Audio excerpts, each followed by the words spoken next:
नमस्कार, जय हिंद। उम्मीद करता हूँ सबके स्वस्थ होंगे, मस्त होंगे, अच्छे होंगे। आज हम बात करेंगे, भारत ने पाकिस्तान को संयुक्त राष्ट्र में घेर लिया है।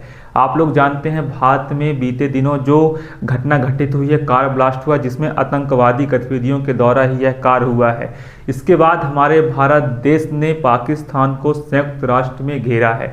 इसके पीछे क्या वजह थी आप लोग तो पहले से जानते हैं, लेकिन आज हम इस पर चर्चा कर ही लेते हैं। जो भारत के स्थायी प्रतिनिधि हैं उन्होंने इस पर बात की। साथ में भारत का मानना है भारत ने सीमा पार आतंकवाद और हथियार की तस्करी को लेकर संयुक्त राष्ट्र सुरक्षा परिषद में पाकिस्तान का नाम लिए बिना उसे जमकर सुनाया। पाकिस्तान की तरफ इशारा करते हुए भारत के स्थायी प्रतिनिधि ने कहा कि ऐसे लोगों के खिलाफ जीरो टॉलरेंस की नीति अपनानी चाहिए जो हथियारों की सप्लाई और इस्तेमाल में मदद करते हैं। आप लोग सोच सकते हैं जो जीरो टॉलरेंस की नीति अपनानी चाहिए, जो देश आतंकवाद को बढ़ावा देते हैं, हथियारों को सप्लाई करते हैं, सीमा पार भेजते हैं, उनके खिलाफ एक नीति बननी चाहिए, जिसे के लेके एक बात कही गई। साथ में जो भारत के प्रतिनिधि का मानना है आतंकवाद को स्पॉन्सर करते हैं। साथ में स्मॉल आर्म्स पर ओपन डिबेट में उन्होंने कहा, भारत के प्रतिनिधि हरीश जी ने, साथ में भारत कई दशकों से आतंकवाद का मार झेल रहा है। आप लोग जानते हैं हमारे देश में आतंकवादी गतिविधियां होती रहती हैं, कई ना कई आतंकवादी हमले होते रहते हैं। इसके जवाब में हमारे जो भारत के प्रतिनिधि हैं उन्होंने कहा कि भारत कई दशकों से आतंकवाद की मार झेल रहा है, आतंकवाद को ख़त्म करना काफ़ी ज़्यादा ज़रूरी है।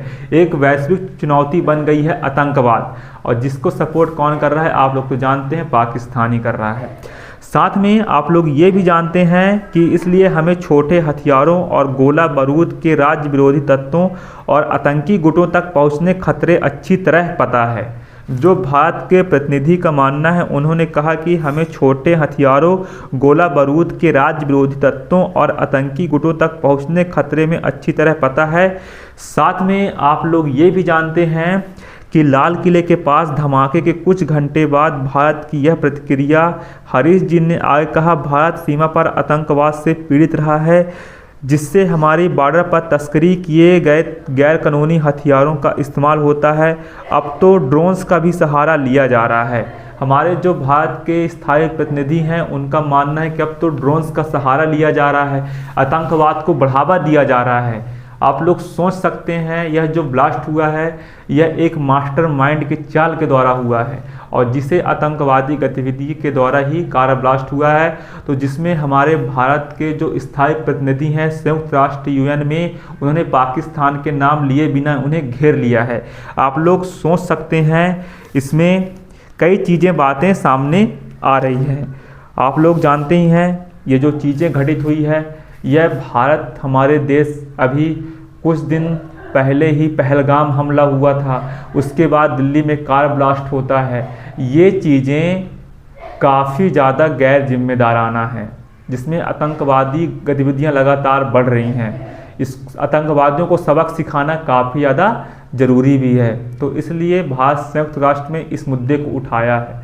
अगर संयुक्त राष्ट्र में भारत को वीटो पावर मिल जाता तो भारत एक अच्छी नीतियां का पालन कर लेता, लेकिन भारत को भी संयुक्त राष्ट्र में वीटो पावर नहीं मिला है।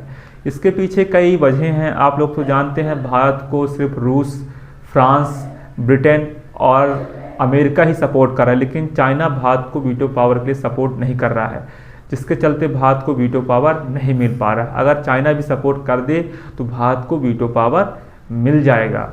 तो भारत एक नई मुद्दाएं लेके आएगा। भारत सबसे पहले अगर भारत को वीटो पावर मिलेगा तो भारत आतंकवाद को ख़त्म करने की पॉलिसी बनाएगा कि आतंकवाद को जड़ से ख़त्म करना चाहिए। तो उम्मीद करता हूँ वीडियो आपको पसंद आई होगी, ना भी आई होगी तो आप लोग एक फ्रेंड के नाते कर लीजिएगा। 2025 सिर्फ 1.5 महीने बचे हैं। कोई भी आपका एग्जाम हो तो आपको ऑल द बेस्ट। 2026 की तैयारी करिए। धन्यवाद। Take care yourself. जय हिंद, जय भारत।